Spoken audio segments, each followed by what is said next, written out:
When we find Angel, he's in a very depressed, angry state. He's being held captive in Berlin as a cage fighter, and he's kind of very susceptible to be turned evil in that respect, and Apocalypse takes full advantage of that. What's great about this film is it's an origin story for some of the staple characters in the X-Men franchise. You know, we've got young Cyclops, we've got young Jean Grey, young Storm, and a lot of people love those characters from the initial trilogy, and to see how they became the X-Men and how they became to be those characters, I think it's going to be very interesting for the fans, and I hope they like it. Apocalypse is the perfect villain for this film because he is the most powerful mutant of all time. He's the first mutant of all time, and I think with that comes a kind of carnage and destruction that we haven't seen before in the other movies, and I think that's why this movie is going to be great for the fans. You know, and I've always been a fan of the X-Men franchise.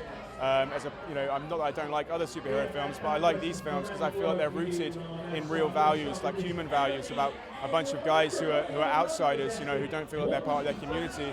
I think that's why it's been so successful. It's because these characters are so relatable.